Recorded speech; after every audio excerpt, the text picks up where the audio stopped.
DW. Programa especial. Somos a DW, emissora internacional da Alemanha. Bem-vindos a mais um programa especial. Hoje levaremos a si uma análise da leitura da sentença do caso das dívidas ocultas em Moçambique e as lições que o país pode tirar deste processo. Este é o maior escândalo financeiro em Moçambique e que lesou o Estado moçambicano em pouco mais de 2,2 mil milhões de dólares. 19 arguidos foram levados à barra do tribunal, cujo julgamento durou pouco mais de um ano. Ao todo, 8 arguidos foram absolvidos e 11 condenados a penas que variam de 10 a 12 anos de prisão. E para o debate de hoje, contamos com dois convidados a partir de Moçambique. Fátima Mimbiri, jornalista e ativista de direitos humanos, e Edson Cortés, diretor executivo do Centro de Integridade Pública em Moçambique. Saúdo aos dois e, para já, obrigado por terem aceito o nosso convite. Começo por si, Fátima Mimbiri. Em 20 segundos, está satisfeita com o desfecho deste julgamento das dívidas ocultas? Obrigada, antes de mais, pelo convite e aos nossos telespectadores e ao colega do painel a dizer que não estou satisfeita efetivamente, porque primeiro estamos numa situação em que temos um código penal que é bastante frágil, o juiz ressaltou isso, que permite este tipo de sentenças que nós ouvimos, sem contar com o facto de que o cumprimento da metade da pena eles saem em liberdade provisória ou condicional. Edson, faço a mesma pergunta em 20 segundos. Ficou satisfeito com o desfecho deste julgamento?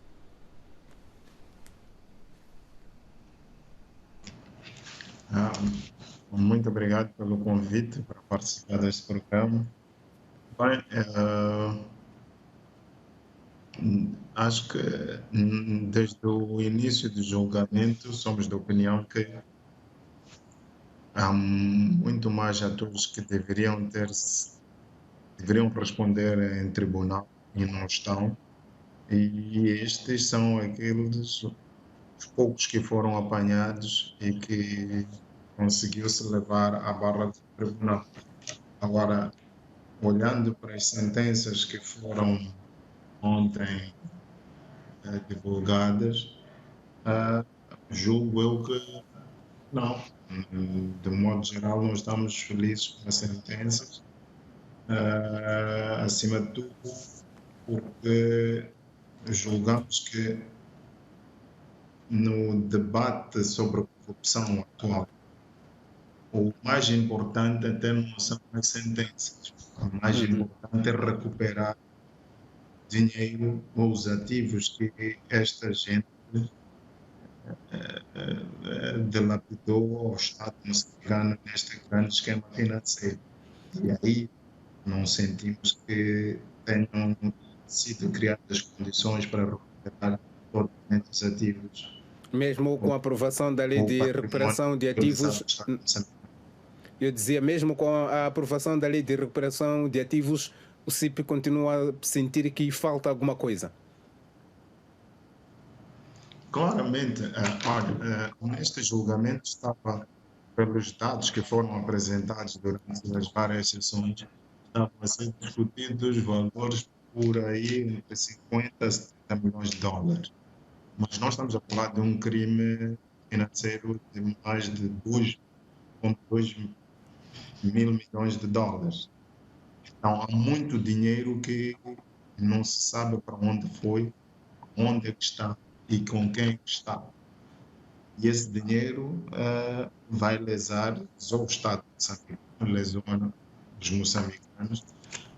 Um estudo que o CIP apresentou há 2 anos atrás mostrava que Moçambique perdeu mais de 11 bilhões de dólares com a economia moçambicana em 4 anos por causa destes. E mais de 2 milhões de moçambicanos foram empurrados para baixo da linha da pobreza. Então, não creio eu, tendo com os fatos que foram narrados e a forma como decorreu o julgamento, há muitas zonas de penumbra que se consegue perceber onde o dinheiro. e como é que esse dinheiro foi usado por diferentes atores que foram escutados ou intervenientes, fomos ouvindo as suas declarações em certo momento. Por isso, creio eu que há muito dinheiro para estas pessoas daqui a um ano e meio. Se tiverem bom comportamento, estarão e poderão estar a usufruir desses serviços. E o mais importante, se quer a corrupção, é tirar um incentivo de ganhos para aquelas pessoas que se envolvem num esquema de corrupção. E a mensagem que se passou à sociedade é que não conseguimos tirar esses ativos das pessoas. E não tendo tirado os ativos, compensa. Neste caso, Fátima Mimbiri, eu pergunto, acha que o crime compensa? Bom, pela forma que terminou, sim, que o crime compensa, infelizmente. Mas tem um outro elemento também importante, que é o fato de as chaves ligadas a este processo não foram chamados ao tribunal para responderem. E aqui temos já a responsabilidade da Procuradoria-Geral da República. É importante que isso seja dito, porque muitas vezes se tem estado focado no juiz, quando o juiz tem de agir no processo que lhe chegou, ou seja, em relação à pergunta que colocamos é: Ndambi foi bem na influência do seu pai, que era presidente da República, e o projeto simplesmente. Onde está o pai de Ndambi, que não foi chamado ao tribunal para responder relativamente à responsabilidade sobre este processo? E mais, sendo o pai de Ndambi o presidente da República, era suposto que ele contasse com a assessoria e assistência de pessoas com quem ele contava dentro do governo, das instituições públicas, nomeadamente o ministro das Finanças, que tem responsabilidade sobre os avales de garantia, a diretora nacional do Tesouro, tecnicamente também tem responsabilidades, porque esses indivíduos foram chamados também. Fátima, eu faço uma pergunta ao Cortês. Cortês, o CIP esteve muito atento a este processo, inclusive apresentou muita informação sobre o escândalo das dívidas ocultas. Eu lembro que até esteve a participar ou assistir o julgamento de Jan Bustani, a audição de Jan Bustani nos Estados Unidos. Todo este manancial de informação que o CIP tornou público, no seu entender, a Procuradoria-Geral da República fez o devido uso que deveria ser feito para poder esclarecer os meandros deste escândalo? Não, acho que não. E ficou evidente que, à medida que o julgamento foi decorrendo e começaram a ser levantadas suspeitas de outros indivíduos estarem envolvidos e ser necessário ouvi-los, o tribunal sempre tentou arranjar a forma de proteger ou evitar que essas pessoas fossem ouvidas. E eu lembro-me quando no julgamento de Jan Bustani, o CIP adquiriu toda a documentação desse julgamento e disponibilizou uma pendrive à Assembleia da República. E não sei o que é que a Assembleia da República e a Procuradoria-Geral da República. Sinceramente, não sei o que fim é que a Procuradoria-Geral da República deu. Eram milhares de páginas, mas que ajudavam a construir alguma das evidências que o Ministério poderia ter apresentado para acusar não só os indivíduos que foram apresentados de julgamento, como outros. E nós vimos que tanto no Bustani como também o julgamento em Moçambique foi mencionado sempre a figura de Truman, a figura do presidente Guebuza, entre outras pessoas, outras individualidades do Estado que simplesmente foram ignoradas ou tentou-se escamotear essas evidências. Por isso, creio que foi julgada uma parte, nós sabemos uma parte desta grande novela, o caso das dívidas ocultas, mas há muito ainda a saber, e há muita gente que tem informação importante, tudo este enredo e como é que isso acontece. Então, Fátima, o Edson aqui chama aqui na colação o facto do tribunal ter se negado a chamar algumas figuras que provavelmente pudessem dar a sua versão sobre os factos no caso das dívidas ocultas. Diríamos aqui, há quem também defenda que faltaram neste processo todo os masterminds deste escândalo. No seu entender, o que é que poderá ter pesado para que estes masterminds não pudessem ter sido convidados, até se calhar na posição de declarantes ou mesmo arguidos neste processo? Bom, eu acho que o ideal teria sido que os masterminds fossem chamados como arguidos no processo. Mas isso não é uma decisão. O juiz tem de ser resultado de um processo da forma como ele é construído. A pergunta que temos de nos colocar é por que a Procuradoria-Geral da República colocou de fora os masterminds, que são especialmente conhecidos na base dos vários informações que lá o Newman foi identificado como o presidente atual da República, que na altura era o ministro da Defesa. Depois tem o próprio presidente Guza, que é mencionado de alguma forma no processo.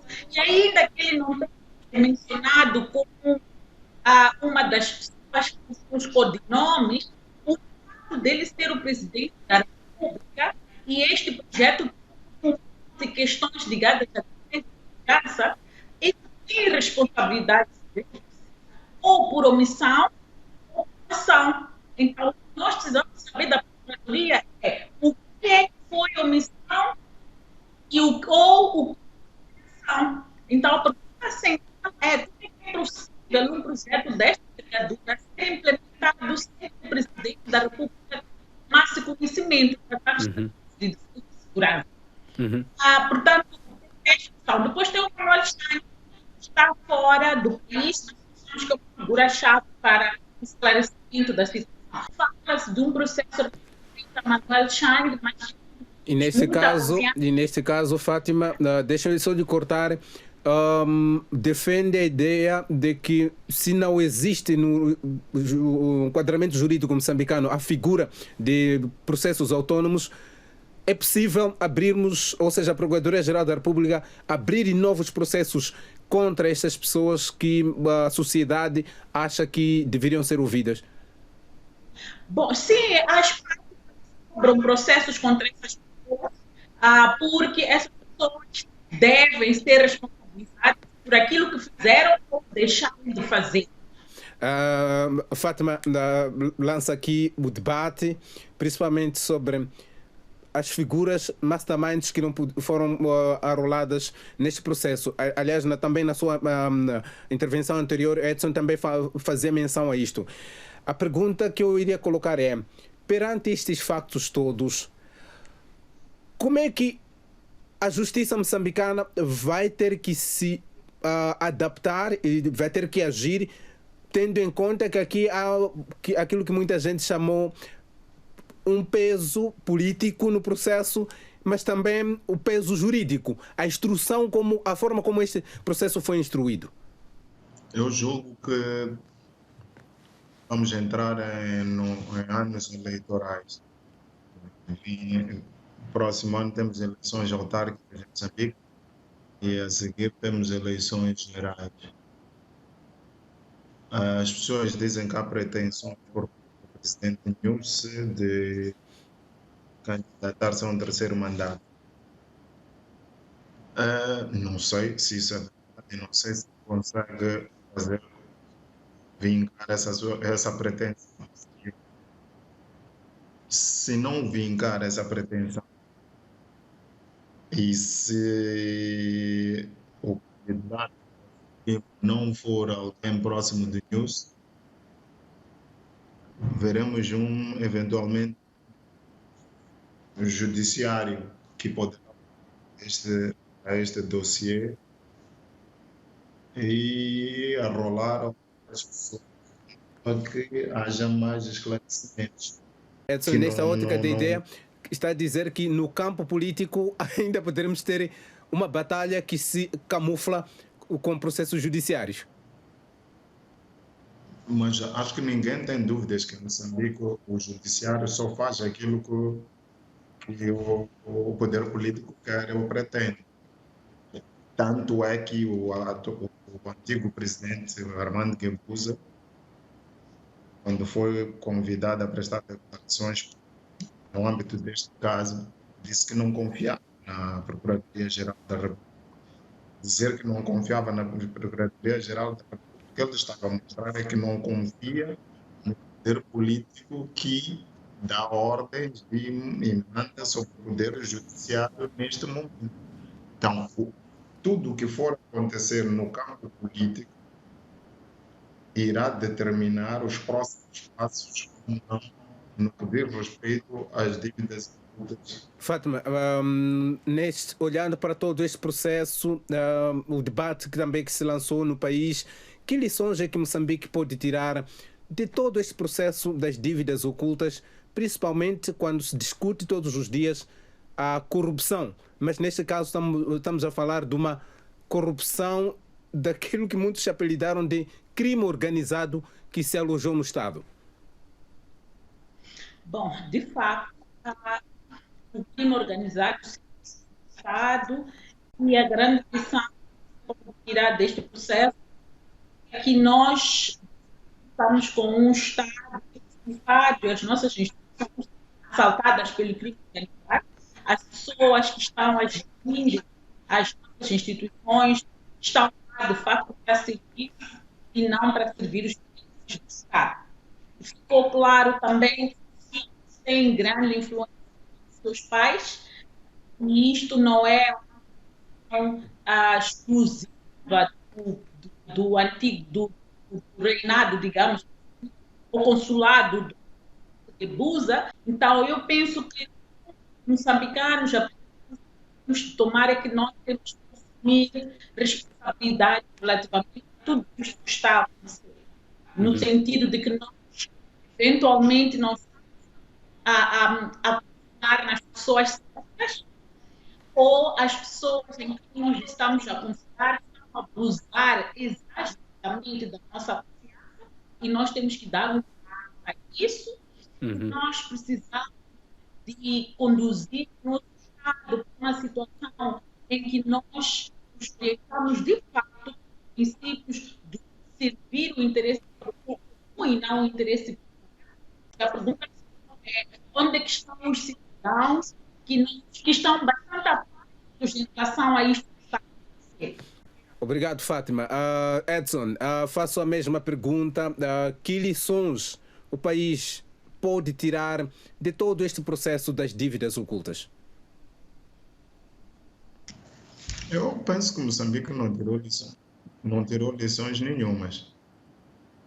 As condições estruturantes que levaram com que as dívidas ocultas fossem contraídas continuam lá. Continuamos a ter um sistema político em que temos um presidente cheio de poderes e faz e desfaz, que nomeia todos os principais integrantes estruturantes do poder judiciário, controla o parlamento. E temos, por exemplo, agora uma guerra em Cabo Delgado. Cada vez que precisamos saber informações sobre o que é que está a acontecer em Cabo Delgado, temos que ligar a televisão do Ruanda para ver o Sr. Kagame a dar um briefing ao seu povo ou na sua televisão a dizer quantos homens mandam para Moçambique. O presidente da República de Moçambique não se dá trabalho de dar essa informação, somos nós moçambicanos. E ele disse em 2015 que ele era nosso empregado. Então, as condições estruturantes que levaram à contração das dívidas ocultas período do presidente Guebuza estão lá e não admira nada que daqui a 2 anos o senhor Nilce saia e a gente com outros escândalos. Quais são os termos dos acordos que ele tem com a Luanda? Ninguém sabe, o parlamento não sabe, nem o Partido Frelimo deve saber. Então, continuamos nas mesmas posições que levaram à formação de dívidas ocultas, lição aprendida absolutamente nenhum. O país continua. Então, é o Moçambique que a gente está a construir. Todos nós somos culpados, sem exceção. O governo, as pessoas, obviamente, cada um tem a sua responsabilidade. O governo deste país é mais. Neste caso, Edson está a dizer que está desapontado. Claro, obviamente estou desapontado. Os últimos 7 anos têm mostrado uma queda sem precedentes no Moçambique a todos os níveis. Então, não é que como Moçambique necessita fazer ou sinta orgulho de dizer que o país não está.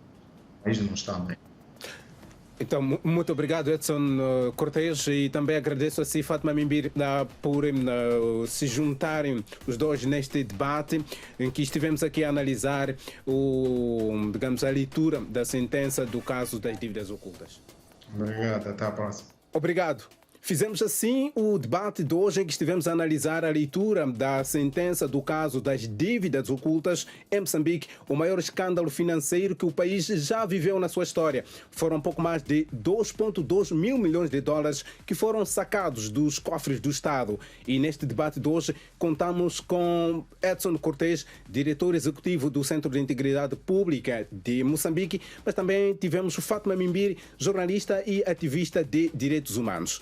Você já sabe que a informação em permanência é aqui na DW, em dw.com/português, mas também no Facebook, em facebook.com/DW Português para a África. A todos que estiveram na nossa companhia, vai o nosso muito obrigado e para já pedimos que possa partilhar quanto mais possível que puder este nosso debate. Até a próxima ocasião, estamos juntos.